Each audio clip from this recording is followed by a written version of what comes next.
நான் எப்பயுமே வெற்றியை நோக்கி தான் போயிட்டு இருக்கிறேன். ம்.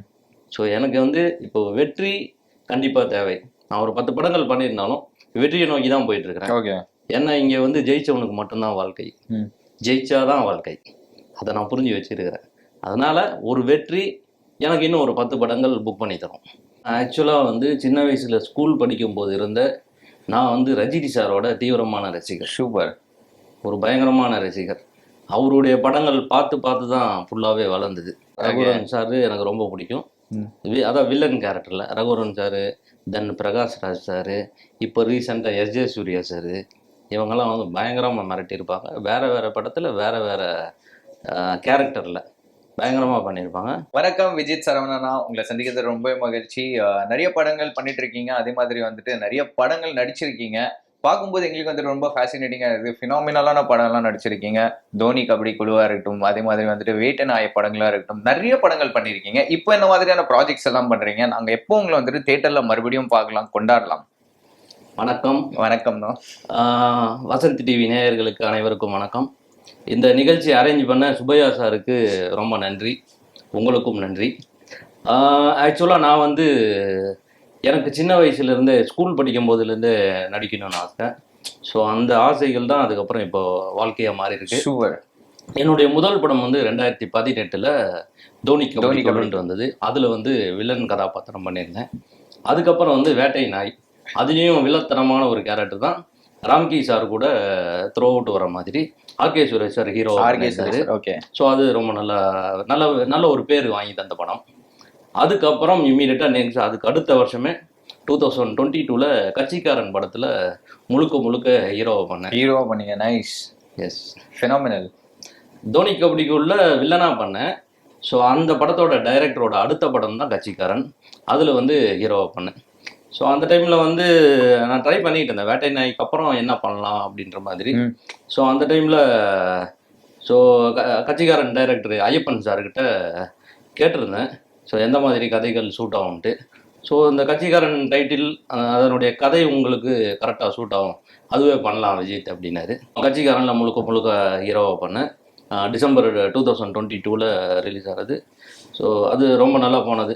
இப்போ யூடியூப்பில் கட்சிக்காரன் போட்டால் கூட ஒரு 200 கிளிப்பிங்ஸ் வரும். டெஃபினெட்லி. ஸோ அந்தளவுக்கு இருக்குது. அதுக்கப்புறம் நெக்ஸ்ட் வந்து பார்க்கு படத்தில் வில்லனாக பண்ணேன். ஆக்சுவலாக இதில் என்ன டிஃப்ரெண்ட்னா, கட்சிக்காரனில் எனக்கு ஹீரோயினாக நடித்த சுவேதா தான் பார்க்கு படத்தில் ஹீரோயினாக நடித்தாங்க. நான் வந்து அதில் வில்லனாக பண்ணேன். ஓகே. ஸோ அதுக்கப்புறம் இப்போ லாஸ்ட் இயர் 2025 உழவர் மகன் ஒரு படம், அதில் வந்து டபுள் ஹீரோ சப்ஜெக்டில் நான் ஒரு ஹீரோவாக பண்ணியிருக்கேன். Super sir. ஸோ அதே மாதிரி வந்து நிறைய படங்கள் ரிலீஸ் ஆக போகுதுன்னு சொல்லிட்டு கூட கேள்விப்பட்டோம். ஆமாம். இப்போ வந்து ரிலீஸுக்கு ரெடியாக இருக்கிற படங்கள் பார்த்தீங்கன்னா, பேய துணைன்னு ஒரு படம், அதில் வந்து டபுள் ஹீரோ சப்ஜெக்டாக பண்ணியிருக்கேன். அதில் நான் ஒன் ஆஃப் த ஹீரோ. தென் பாய் பெஸ்டின்னு ஒரு படம், அதில் வந்து ஆன்டி ஹீரோவாக பண்ணியிருக்கேன். இல்லை இது ரெண்டும் த்ரோ அவுட் மூவி வரும். தென் ஜீவகாருண்யம்னு ஒரு படம். ஸோ அது வந்து வாழ்க விவசாயி டைரக்டர் மோகன் சார் டைரக்டர் பண்ணார். அதில் வந்து ஒரு முக்கியமான வில்லன் கேரக்டரு, ஒரு வக்கீல் வில்லன் கேரக்டர், ஆனால் நல்லா ரிஜிஸ்டர் ஆகக்கூடிய ஒரு இம்பார்ட்டன்ட் கேரக்டர். ஸோ இந்த 3 படமும் ரிலீஸுக்காக வெயிட்டிங். அது இல்லாமல் இப்போ வந்து ஒரு 4 படங்கள் ரன்னிங்கில் இருக்குது. Projects on process. ஆமாம். நெறியாளன் ஒரு படம், அதில் வந்து ஆன்டி ஹீரோவாக பண்ணியிருக்கேன். தமிழ் குமரன் ஒரு படம், அதில் ஒரு முக்கியமான கேரக்டரு. அது இல்லாமல் 2 படங்கள் போயிட்டு இருக்கு கேரக்டர் ஆர்டிஸ்டாக. ஸோ அது வந்து இன்னும் டைட்டில் வைக்கல. அது இல்லாமல் 2 படத்தில் ஹீரோவாக பேச்சுவார்த்தை போயிட்டுருக்கு.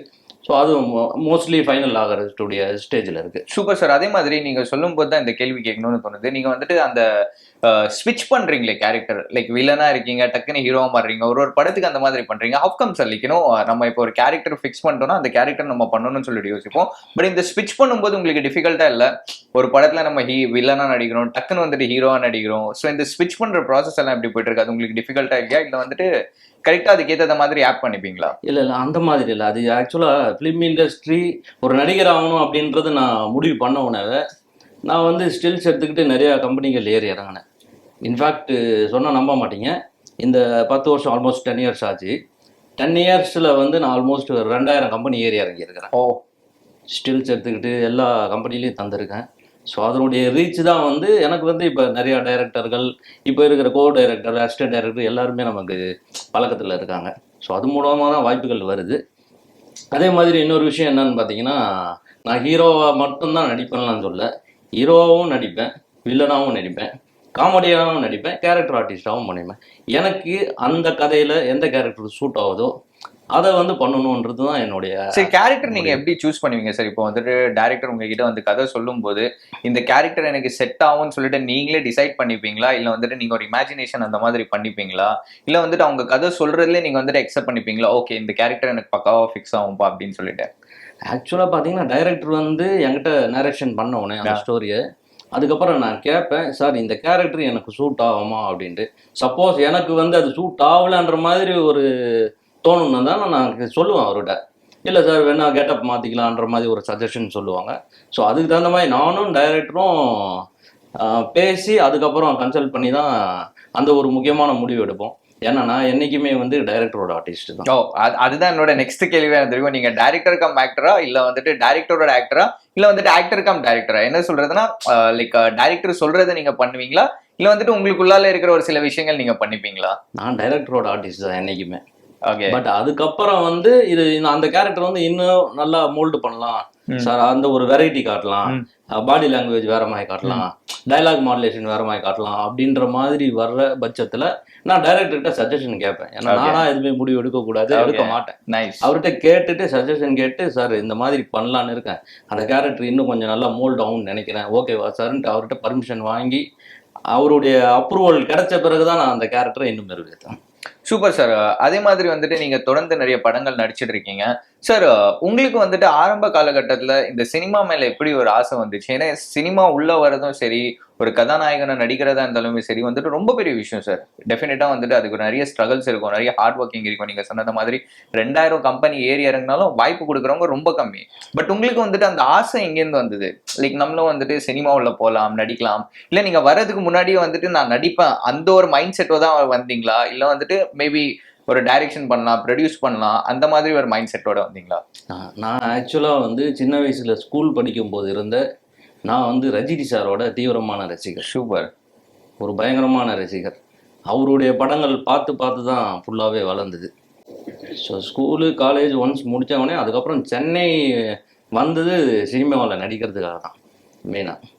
ஸோ ரஜினி சார் தான் என்னுடைய மெயின் மிகப்பெரிய அவருடைய மிகப்பெரிய ஃபேன் நான்.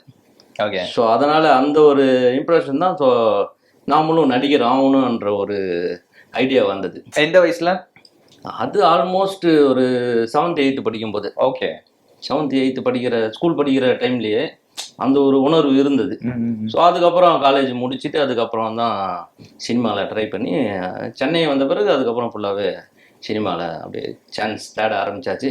அதுக்கப்புறம் நிறைய ஷார்ட் ஃபிலிம்ஸும் நான் பண்ணியிருக்கேன். சூப்பர். ஆல்மோஸ்ட் ஒரு இந்த தோனி கபடி குழு முன்னாடியெல்லாம் வந்து ஒரு ஆல்மோஸ்ட் ஒரு 15 ஷார்ட் ஃபிலிம் பண்ணியிருக்கேன். ஸோ அது எல்லாமே இப்பயும் யூடியூப்பில் இருக்குது எல்லாமே. பட் அது பார்த்தீங்கன்னா அந்த ஷார்ட் ஃபிலிம்ஸ் பண்ணதுனால தான் ஒரு சில அந்த ப்ராக்டிஸ் ஆக முடிஞ்சது, நடிப்பில் என்னென்ன பரிமாணங்கள் இருக்குன்றது தெரிய வந்தது. ஸோ இல்லைன்னா இப்போ ஃப்ரெஷ்ஷாக வந்தால் நமக்கு எதுவும் பெருசாக தெரிய வராது. ஸோ அதனால் அந்த ஷார்ட் ஃபிலிம்ஸ் ஒரு மிகப்பெரிய அனுபவத்தை தந்தது. Sir super sir. அதே மாதிரி இப்போ வரவங்க நிறைய பேர் வந்துட்டு பார்த்தீங்கன்னா சோஷியல் மீடியம் மூலியமா வராங்க. மேபி வந்துட்டு இப்போ ஃபர்ஸ்டெல்லாம் நம்ம பார்த்தீங்கன்னா ஒரு தியேட்டர் போய் கற்றுக்கிட்டு நடிப்பு வந்துட்டு முழுமையாக கற்றுக்கிட்டு வந்த நடிகர் நிறைய பேர் இருப்பாங்க. நீங்கள் சொன்னது மாதிரி இப்போ நீங்கள் வந்துட்டு ஷார்ட் ஃபிலிம் மூலியமாக எக்ஸ்பீரியன்ஸ் ஆகி வந்து அதுக்கப்புறமா மூவிஸில் வந்திருக்கீங்க சார். நீங்கள் அந்த மாதிரி வந்துட்டு இன்ஸ்டிடியூஷன் போனீங்களா, இல்லை வந்துட்டு உங்களுக்கு இன்ஸ்டிடியூஷன் போகணும்னு ஆசை இருக்கா, இல்லை வந்துட்டு நீங்கள் சொன்னது மாதிரி ரஜினி சாரை பார்த்து மேபி அவரை இமிட்டேட் பண்ணதுனால உங்களுக்கு நடிப்பு இவ்வளோ சீக்கிரமாக வந்துச்சா? அதை பற்றி கொஞ்சம் சொல்லுங்கள் சார். ஆக்சுவலாக அவருடைய படங்கள் பார்த்து நான் நிறையா கற்றுக்கிட்டேன். அது இல்லாமல் ஷார்ட் ஃபிலிம் பண்ண பிறகு அதில் வந்து ஏகப்பட்ட அனுபவங்கள், அதுதான் மெயினாக வந்து எனக்கு ப்ராக்டிஸ் ஆனது. ஸோ ஒரு கேமரா ஃபியர் இல்லாமல் அங்கே நடிக்கிறதுக்கு முக்கியமான ஒரு காரணம் ஒரு 15 ஷார்ட் ஃபிலிம் பண்ணதுனால தான். ஓகே. ஸோ அந்த டைமில் மோல்ட் ஆனது, அந்த ப்ராக்டிஸ் ஆனது, அந்த நாலேஜ் எல்லாம் கேதர் ஆனது அந்த டைமில் தான். அது மூலமாக வந்ததுனால வந்து கொஞ்சம் கேமரா ஃபியர் இல்லாமல் ஃப்ரீயாக ஆக்ட் பண்ண முடிஞ்சது. ஸோ நம்ம கேரக்டரை உள்வாங்கி ப்ராப்பராக பண்ண முடிஞ்சது. Sir super sir. நீங்கள் சொன்னது மாதிரி வந்துட்டு நிறைய ஷார்ட் ஃபிலிம்ஸ் பண்ணியிருக்கீங்கன்னு சொல்லியிருக்கீங்க. டெஃபினட்டாக வந்துட்டு அந்த டீம் இன்னுமே இருக்கா, இல்லை உங்கள் அந்த டைரக்டர்ஸ் இன்னுமே வந்துட்டு ஃபீல்டில் இருக்காங்களா, பெரிய பெரிய படங்கள் எல்லாம் பண்ணிட்டு இருக்காங்களா, நீங்கள் இன்னும் டச்சில் இருக்கீங்களா உங்க கூட? இல்லை, எல்லாரு கூடயுமே நான் டச்சில் இருக்கிறேன் from the beginning, career start ஆனதுலேருந்து. பட் இப்போ ஷார்ட் ஃபிலிம் பண்ண டைரக்டர், இப்போ வேட்டை நாய் படம் டைரக்டர் ஆல்ரெடி மன்னார் படம் பண்ணார். பட் இருந்தாலும் இன் பிட்வீன் அவர் ஷார்ட் ஃபிலிம்ஸும் பண்ணிகிட்டு இருந்தார். ஸோ அதெல்லாம் வந்து பேரலாக நடந்துட்டு தான் இருக்குது. ஸோ எல்லாமே பேரலாக நடந்துட்டு இருக்கு. எல்லாமே நாலேஜ் ஓகே லேர்னிங் எக்ஸ்பீரியன்ஸ் தான் ஓகே. எல்லாமே, கேதரிங் தான் எல்லாமே. ஸோ அது எல்லாமே போயிட்டு இருக்கு. அதை மற்ற ஷார்ட் ஃபிலிம் பண்ண டைரக்டர்ஸு வேற படங்கள் எல்லாம் ட்ரை பண்ணிட்டு இருக்கிறாங்க இண்டிவிஜுவலாக. Super sir. அதே மாதிரி வந்துட்டு நாங்க கேள்விப்பட்டோம் நீங்க as well as டைரக்டர், அதே மாதிரி ஒரு படம் வந்துட்டு நீங்க ப்ரொடியூஸ் பண்ணிருக்கீங்கன்னு சொல்லிட்டு கேள்விப்பட்டிருக்கோம். அந்த அனுபவத்தை பத்தி கொஞ்சம் சொல்லுங்க. பீயிங் ஆக்டர் வந்துட்டு ஈஸியா இல்ல ப்ரொடியூஸ் பண்றது ஈஸியா? ஸோ எது வந்துட்டு உங்களுக்கு டிஃபிகல்ட்டான ஒரு சேலஞ்சிங்கா இருந்தது? ஆக்சுவலாக பார்த்தீங்கன்னா பீயிங் ஆக்டர்ன்றது ஓரளவுக்கு ஈஸி தான். ப்ரொடியூஸ்ன்றது அதுக்கு வந்து அதாவது மணி ரீதியாகவும் நமக்கு வந்து ப்ராப்பர் சப்போர்ட் இருக்கணும். அதே மாதிரி அது ப்ராப்பராக ஹேண்டில் பண்ணி அதில் இருக்கிற அந்த பிஸ்னஸ் டேக்ஸ் எல்லாம் தெரிஞ்ச மாதிரி இருக்கணும். கட்சிக்காரன் படத்தில் நானும் one of the producer, co producer இருந்தார், நானும் one of the producer. So அதனால் அதுவும் வேறு மாதிரியான ஒரு அனுபவங்களை தந்தது. ஸோ பிஸ்னஸ் ரீதியாக நிறையா டிபார்ட்மெண்ட்ஸு இதெல்லாம் தெரிஞ்சுக்கிற ஒரு நாலேஜ் கேதர் அந்த டைமில். சார் அதே மாதிரி வந்துட்டு கட்சிக்காரன் படம் வந்துட்டு நீங்கள் சொன்னத மாதிரி ஒரு ஒன் ஆஃப் தி ப்ரொடியூசராக இருந்திருக்கீங்க.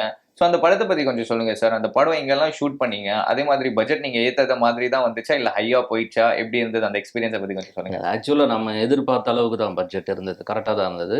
ஆக்சுவலாக அதுக்கு முன்னாடியே வந்து நாங்கள் ஒரு 2 months ப்ரீ பிளானிங் ஆக்டிவிட்டீஸ்லாம் பண்ணிட்டோம். ஸோ ப்ராப்பர் ஷெட்யூலு எந்தெந்த டைமில் பண்ணலாம். ஸோ ஃபஸ்ட்டு ஷெட்யூல் முடிஞ்சவொடனே எடிட்டிங் பண்ணி பார்த்தோம். செகண்ட் ஷெட்யூலுக்கு கொஞ்சம் கேப் விட்டோம். கேப் மீன்ஸ் ரொம்ப லாங்லாம் விடல, ஒரு 2 months விட்டோம். இதெல்லாம் கட்சிக்காரனை பொறுத்த வரைக்கும் பார்த்தீங்கன்னா பூஜை போட்டதுலேருந்து 1.25 வருஷத்தில் தேட்டரில் ரிலீஸ் பண்ணிட்டோம். சூப்பர். ஸோ அதுவே வந்து என்னை பொறுத்த வரைக்கும் பெரிய அச்சீவ்மெண்ட் தான். ஏன்னா 1.25 வருஷத்தில் ஒரு படம் ரிலீஸ் ஆகுதுன்னா வந்து நம்ம இண்டஸ்ட்ரியில் புதுசாக இருக்கும்போது அது பண்ணுறது நிறைய பேர் சப்போர்ட் பண்ணாங்க. ஸோ அந்த ஒரு இது இருந்தது. சரி, நிறைய அது ஒன்று. தென் எங்கெங்கன்னு பார்த்தீங்கன்னா உளுந்தூர்பேட்டை, டைரக்டரோட ஊர் உளுந்தூர்பேட்டை, கள்ளக்குறிச்சி, தியாகதுர்கம், இந்த சரௌண்டிங்கில் தான் ஃபுல்லாகவே எடுத்தோம். ஸோ அந்த படம்லாம் எடுக்கும்போது எந்த மாதிரியான சேலஞ்சிங்ஸ் எல்லாம் நீங்கள் ஃபேஸ் பண்ணீங்க பர்சனலாகவும் சரி, as well as நீங்கள் அதில் ஆக்டும் பண்ணியிருக்கீங்க. ஸோ ரெண்டுமே பேலன்ஸ் பண்ணும்போது அது எவ்வளோ டிஃபிகல்ட்டாக இருந்தது? எனக்கு ஒன்றும் பெரிய டிஃபிகல்ட்டாக தெரில. ஏன்னா டைரக்டரு மேக்ஸிமம் எல்லாமே பார்த்துக்கிட்டாரு. இன்னொன்று என்னென்னா அந்த உளுந்தூர்பேட்டை, கள்ளக்குறிச்சி அந்த ஏரியா மக்கள் வந்து டைரக்டரோட பழக்கமான மக்கள், அந்த ஃப்ரெண்ட்ஸ் சர்க்கிள்லாம் இருந்தாங்க. அதனால் அவங்களாம் ஓரளவுக்கு முடிஞ்ச வரைக்கும் ஃப்ரீயாகவே லொக்கேஷன் தந்தாங்க. ஸோ அதனால் அது ஒன்றும் பெரிய டிஃபிகல்ட்டாக தெரியல. மேக்ஸிமம் அந்த ப்ரொடக்ஷன் சைடு சப்போர்ட் என்னென்ன பண்ணணுமோ அது வந்து டைரக்டரோட ஊரில் எடுத்ததுனால அவரே எல்லாமே பண்ணிக்கிட்டாரு. ஸோ அதனால் நான் வந்து மேக்ஸிமம் அதில் வந்து அந்த பிளானிங் ஆக்டிவிட்டியில் பெருசாக இன்வால்வ் ஆகலை. ஏன்னா நான் வந்து ஹீரோவாக நடிக்கும் போது நான் ஃபுல்லாகவே அதில் கான்சென்ட்ரேட் பண்ணுற மூடில் தான் இருந்தேன். ஓகே. அந்தளவுக்கு எனக்கு வந்து ஃப்ரீயான ஒரு ஸ்பேஸ் தந்தார் director sir. Super sir. Sir அதே மாதிரி next back to the question. இப்போ வந்துட்டு ப்ரொடியூஸும் பண்ணிட்டீங்க, ஆக்டும் பண்ணிட்டீங்க, நெக்ஸ்ட் வந்துட்டு டைரக்ஷன் இன்ட்ரெஸ்ட் இருக்கா? மேபி வந்துட்டு உங்களை நல்ல ஒரு படம் இயக்குறத மாதிரி நம்ம பார்க்கலாமா? ஆக்சுவலாக பார்த்தீங்கன்னா டைரக்டர்ன்றது வந்து மிகப்பெரிய பொறுப்பு. Exactly. Captain of the ship. So அதுக்கெல்லாம் வந்து நம்ம வந்து நிறைய அனுபவங்கள் வேணும், நிறைய ப்ராக்டிஸ் பண்ணணும். ஆக்சுவலாக இப்போ நடிக்கிறதுக்கு ஷார்ட் ஃபிலிம் ப்ராக்டிஸ் பண்ண மாதிரி டைரக்ஷனுக்கு போது உள்ளே போயிட்டு ஒரு அசிஸ்டன்ட் டைரக்டரு, அசோசியேட் டைரக்டர் அந்த லெவல்லலாம் ஒர்க் பண்ணால் தான் அங்கே எல்லா ஆக்டிவிட்டீஸும் கற்றுக்க முடியும். ஸோ அந்தளவுக்கு நான் இன்னும் டைரக்ஷன் சைடில் எதுவும் ப்ராக்டிஸ் பண்ணலை. ஸோ அப்படி ஒரு வேளை ப்ராக்டிஸ் பண்ணால் ஃப்யூச்சரில் டைரக்டர் ஆகிறதுக்கு வாய்ப்பு. சரி, ஓகே. அப்பார்ட் ஃப்ரம் ஆக்டிங் எதுலலாம் உங்களுக்கு இன்ட்ரெஸ்ட் இருக்கு? அப்பார்ட் ஃப்ரம் ஆக்டிங் எனக்கு மெயின் நம்பர் 1 வந்து இங்கே ஒரு ஆக்டராக ஜெயிக்கணுன்றது தான். ஸோ அதில் தான் வந்து ஃபுல் அண்ட் ஃபுல் கான்சன்ட்ரேஷன் ஃபுல்லாகவே இருக்குது. அதர் தேன் தட் வேற எந்த டிபார்ட்மெண்ட்லையும் உள்ள இன்னும் நுழையல. சார் அதே மாதிரி வந்துட்டு தோனி கபடி குழு இந்த பேரே வந்துட்டு ரொம்ப கேட்சியா இருக்கு. இந்த பேரை நீங்களா சூஸ் பண்ணீங்களா இல்ல வந்துட்டு டைரக்டர் சூஸ் பண்ணாரா இல்ல பேர் கேட்ட உடனே இந்த கதை வந்துட்டு ஓகே பண்ணிட்டீங்களா? சார் ஓகே இந்த தோனி சாரோட பேர் வருது அப்படின்னு சொல்லிட்டு இருந்ததா? ஆக்சுவலாக பார்த்தீங்கன்னா அந்த கதைக்கு வந்து அது பயங்கரமான ஒரு சூட்டபுளான டைட்டிலு. அது முழுக்க அந்த டைட்டிலை சூஸ் பண்ணது டைரக்டர் ஐயப்பன் சார் தான். ஏன்னா வந்து அந்த பசங்க கதை பிரகாரம் நான் சின்ன அவுட்லைன் மட்டும் சொல்கிறேன். கதை பிரகாரம் அந்த பசங்க ஒரு கிராமத்தில் கிரிக்கெட் விளையாடுற பசங்க. அவங்களுக்கு வந்து அந்த ஊரில் இருக்கிற ஒரு பெரியவர் கிரிக்கெட் நம்ம பாரம்பரிய விளையாட்டு இல்லைடா, கபடி தான் நம்ம பாரம்பரிய விளையாட்டுன்னு சொல்லிட்டு சொல்லும்போது அதுக்குண்டான ஒரு சீன்ஸ் எல்லாம் போகும்.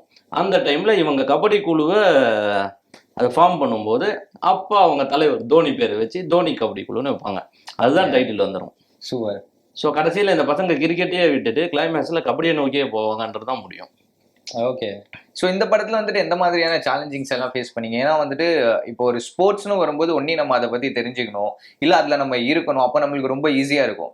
பட் ரெண்டுமே நம்மளுக்கு இல்லாத போது அந்த அந்த ஆக்ட் பண்ணும்போதும் சரி, இல்ல வந்துட்டு அந்த கபடி விளையாடும் போதும் சரி, ஒரு டிஃபிகல்ட்டா இருந்ததா? என்ன மாதிரியான சேலஞ்சிங்ஸ் எல்லாம் ஃபேஸ் பண்ணீங்க? டிஃபிகல்ட் இருந்தது. நிறைய ஹார்ட் ஒர்க் தேவைப்பட்டது, நிறைய ஃபிசிக்கல் ஆக்டிவிட்டிஸ் தேவைப்பட்டது.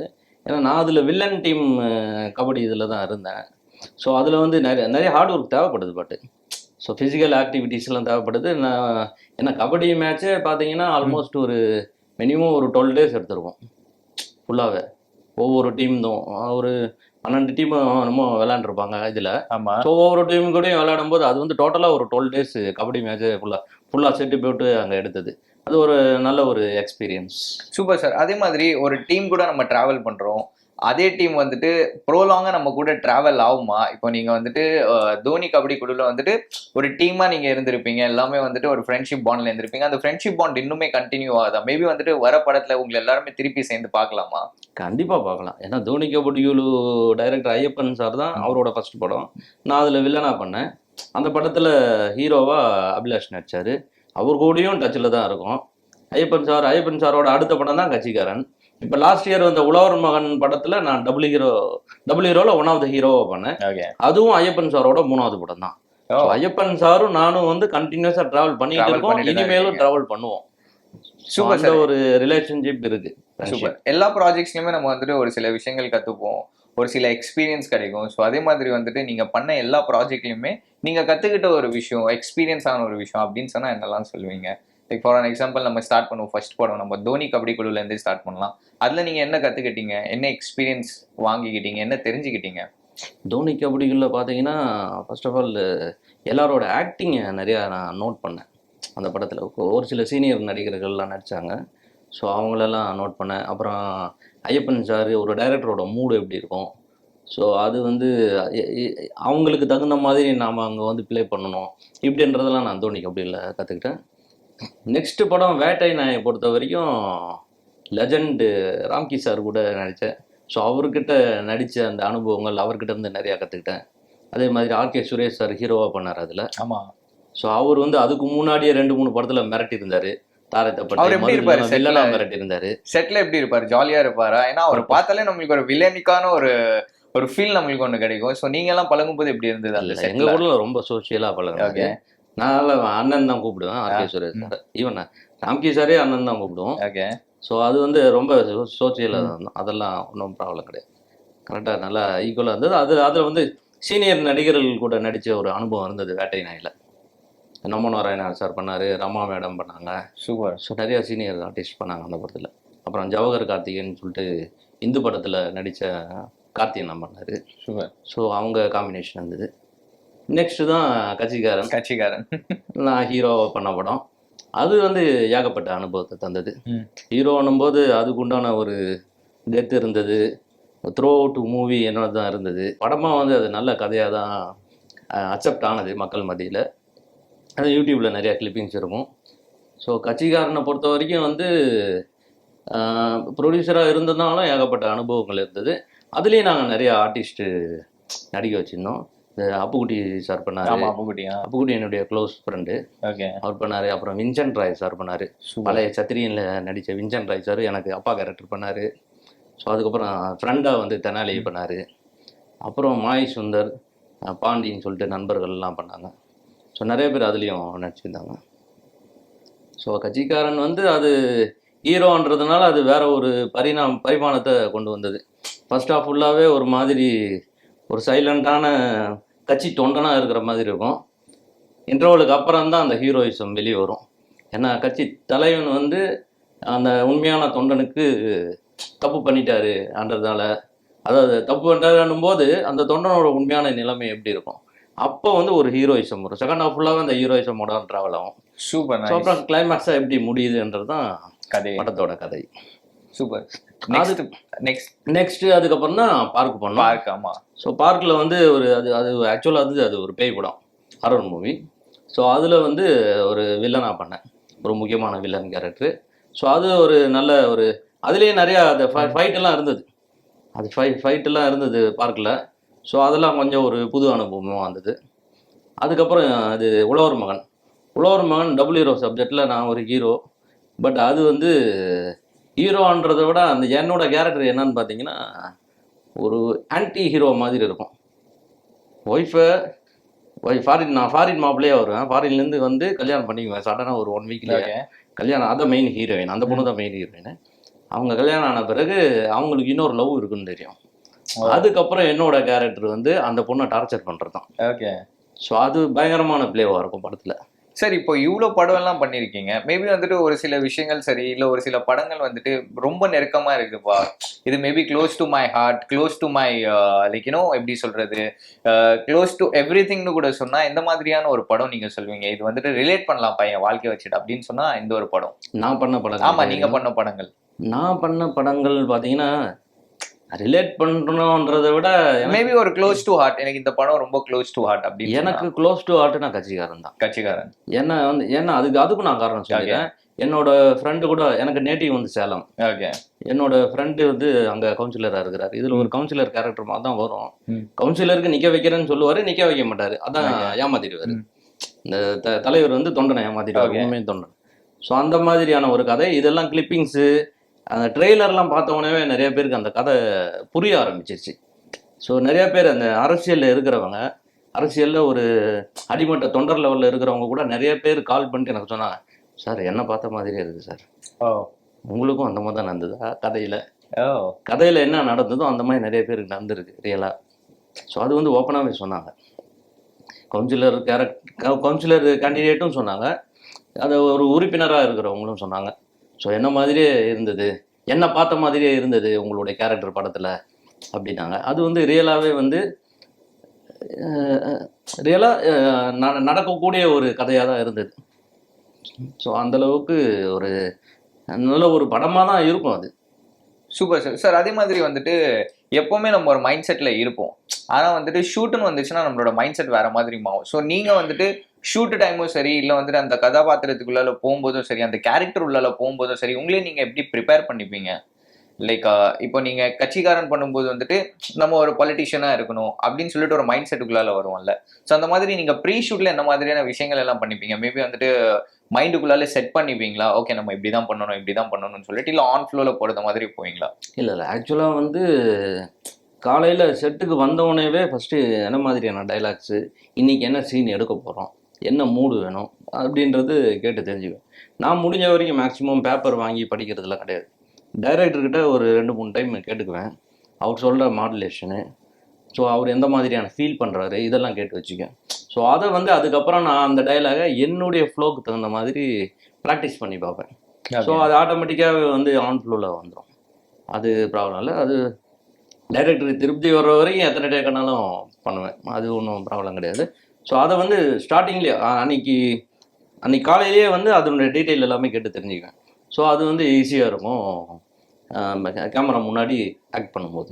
Super sir. சார் அதே மாதிரி நாங்கள் கேள்விப்பட்டோம் உங்களுக்கு ரகுவரன் சார்னா ரொம்ப பிடிக்குமாமே? ரகுவரன் சார் வந்து என்னுடைய வில்லன் கேரக்டரில் நம்பர் 1 அப்படின்னு சொன்னால் ஒரு ஐடல் இன்ஸ்பிரேஷன். ஆமாம், ரகுவரன் சார் எனக்கு ரொம்ப பிடிக்கும். அதான் வில்லன் கேரக்டரில் ரகுவரன் சார், தென் பிரகாஷ் ராஜ் சார், இப்போ ரீசெண்டாக எஸ்ஜே சூர்யா சார், இவங்கெல்லாம் வந்து பயங்கரமாக மிரட்டியிருப்பாங்க. வேறு வேறு படத்தில் வேறு வேறு கேரக்டரில் பயங்கரமாக பண்ணியிருப்பாங்க. ஸோ ரகுவரன் சாரையும் ஒரு சில இதில் நான் இம்ப்ரெஷனாக எடுத்துக்கிட்டு தான் அதுக்கப்புறம் பண்ணது வில்லன் கேரக்டர் பண்ணும்போதெல்லாம்.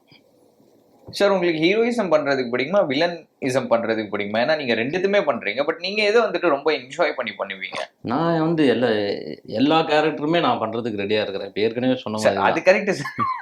பட் என்ஜாய் பண்ணி பண்ணுறதுன்னு பார்த்தீங்கன்னா, ஸோ அந்த கதை தான் அதை தீர்மானிக்கும்.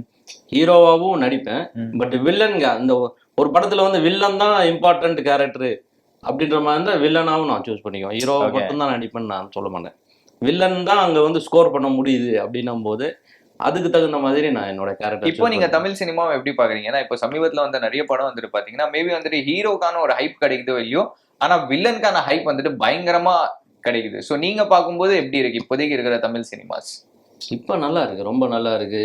அது ஹீரோ வில்லன்ன்றதை விட கதை தான் நிறையா ஜெயிக்குது இப்போ ரீசெண்டாக. ஓகே.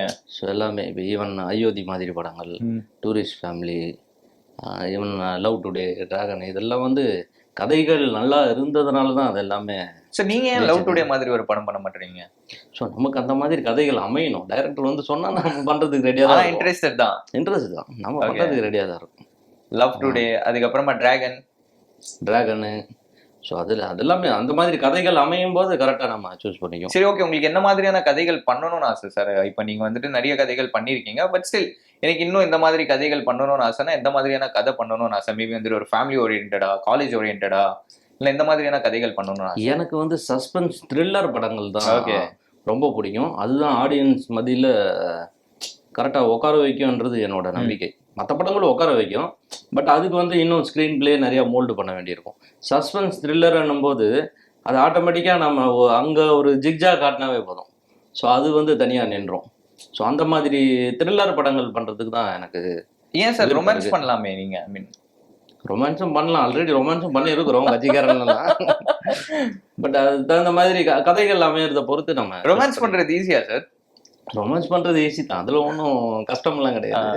கதை என்ன கேட்குதோ அதுக்கு தகுந்த மாதிரி ரொமான்ஸா இருக்கணும். ஓகே. ஏன்னா நான் கேள்விப்பட்டேன் நிறைய பேருக்கு ரொமான்ஸ் பண்றது வந்துட்டு கொஞ்சம் கஷ்டமா இருக்கும்னு சொல்லிட்டு சொல்லுவாங்க. அதனாலதான் அந்த கதைக்கு என்ன தேவைப்படுதோ அந்த மாதிரி. இப்போ கட்சிக்காரன்ல நான் ரொமான்ஸ் பண்ணா அது வந்து ஃபர்ஸ்ட் பொண்ணு பார்க்க போவோம், அதுக்கப்புறம் ஒரு சாங்கு, உடனே மேரேஜ் ஆகிடும், அதுக்கப்புறம் ஹஸ்பண்ட் அண்ட் ஒய்ஃபாக தான் இருக்கும் அந்த கேரக்டர். ஸோ அதில் வந்து பெரிய லெவலுக்கு ரொமான்ஸ் பண்ணுறதுக்கு சீன்ஸ் எதுவும் இருக்காது. ஸோ அதனால் அந்த கதைக்கு என்ன தேவையோ அதுக்கு தகுந்த மாதிரி நம்ம பண்ணிக்கலாம். சார் டெஃபினட்டாக நம்மளுக்கு வந்துட்டு ஒரு சில பேர் பாசிட்டிவாக சப்போர்ட் பண்ணுறவங்க இருந்தாங்கன்னா, ஒரு சில பேர் வந்துட்டு நெகட்டிவாக டிமோட்டிவேட் பண்ணுறவங்க இருக்க தான் செய்வாங்க. ஸோ நீங்கள் வந்துட்டு கிரிட்டிசிசம்ஸ் எல்லாம் எப்படி ஃபேஸ் பண்ணுறீங்க? லைக் மேபி ஒரு சில பேர் வந்துட்டு கிரிட்டிசைஸ் பண்ணுவாங்க, நம்மளை கிரிட்டிசைஸ் பண்ணாதது தான் யாருமே இருக்க மாட்டாங்க. ஸோ இந்த கிரிட்டிசிசம்ஸ் எல்லாம் நீங்கள் எப்படி ஹேண்டில் பண்ணுவீங்க? இல்லை, இது வந்து முக்கியமான கேள்வி, ரொம்ப நல்ல கேள்வி கூட. என்கிட்டையும் பண்ணியிருக்காங்க அந்த மாதிரிலாம். நான்லாம் வந்து அதை பெருசாக கேர் பண்ணிக்க மாட்டேன். நான் எப்பயுமே பாசிட்டிவை நோக்கி தான் போயிட்டு இருக்கிறேன். Super sir. நான் எப்பயுமே வெற்றியை நோக்கி தான் போயிட்டு இருக்கிறேன். ஸோ எனக்கு வந்து இப்போ வெற்றி கண்டிப்பாக தேவை. நான் ஒரு 10 படங்கள் பண்ணியிருந்தாலும் வெற்றியை நோக்கி தான் போயிட்டு இருக்கிறேன். ஓகே. ஏன்னா இங்கே வந்து ஜெயிச்சவனுக்கு மட்டும்தான் வாழ்க்கை, ஜெயிச்சாதான் வாழ்க்கை. அதை நான் புரிஞ்சு வச்சிருக்கிறேன். அதனால ஒரு வெற்றி எனக்கு இன்னும் ஒரு 10 படங்கள் புக் பண்ணி தரும். ஸோ அது வந்து ப்ராப்பராக ட்ராவல் பண்ணுறதுக்கு அது தீர்மானிக்கும் ஃபர்தராக. ஸோ அதனால் அதை பேஸ் பண்ணி தான் நான் போவேனே தவிர மற்றவங்க என்ன சொல்கிறாங்கன்றதெல்லாம் நான் பெருசாக பாசிட்டிவாக இருக்கிறத பாசிட்டிவாக எடுத்துக்குவேன், நெகட்டிவாக இருக்கிறத ஓரம் கட்டிடுவேன். நான் எப்பயுமே பாசிட்டிவ் எனர்ஜி உள்ள பர்சன். ஸோ அதுக்கு தகுந்த மாதிரி தான் நான் ட்ராவல் பண்ணிருக்கேன். Super sir. அதே மாதிரி வந்துட்டு இப்போ வந்துட்டு பார்த்தீங்கன்னா நீங்கள் சொல்லும்போது நீங்கள் வந்துட்டு 10 years பிஃபோராகவே ஆக்டிங் இந்த ஃபீல்டுக்குள்ளால வந்துட்டீங்க, நிறைய படங்கள் பண்ணியிருக்கீங்க. அப்போல்லாம் வந்துட்டு காலகட்டமே வேற. நீங்கள் சொன்னத மாதிரி நம்ம ப்ரொடக்ஷன்ஸ் கம்பெனி போகணும், ஃபோட்டோஸ் எடுத்துகிட்டு போயிட்டு கொடுக்கணும், இந்த மாதிரி வந்துட்டு ஒரு கஷ்டம் இருக்கும். பட் இப்போல்லாம் வந்துட்டு பார்த்தீங்கன்னா ஆன் ப்ராசஸ் சோஷியல் மீடியாலேருந்து நிறைய பேரை செலக்ட் பண்ணுறதா இருக்கட்டுமே சரி, ஃபாலோவர்ஸை வச்சுட்டு சம்பளம் பேசுகிறதா இருக்கட்டுமே சரி, இந்த மாதிரி நிறைய விஷயங்கள் எல்லாம் நடக்குதுல்ல சார். ஸோ நீங்கள் அப்போ இருக்கிறதுக்கும் இப்போ இருக்கிறதுக்கும் என்ன மாதிரியான டிஃப்ரென்ஸ் எல்லாம் பார்க்குறீங்க? ஆக்சுவலாக பார்த்தீங்கன்னா இப்போ சோசியல் மீடியாவில் ஃபாலோவர்ஸை வச்சு அங்கே பண்ணுறது எல்லாமே கூட, இது எல்லாமே கூட என்னை பொறுத்த வரைக்கும் அவங்க வந்து ஒரு ப்ராக்டிஸ் பண்ணிட்டு இருக்கிறாங்கன்னு தான் சொல்லுவேன். சரி, இம்மீடியட்டாக வந்து அவங்க வின் பண்ணிட்டாங்கன்றதெல்லாம் ஜட்ஜ் பண்ண முடியாது யாருனாலையும். பட் அவங்களும் இப்போ ப்ராக்டிஸ் பண்ணிட்டு இருக்கிறாங்க.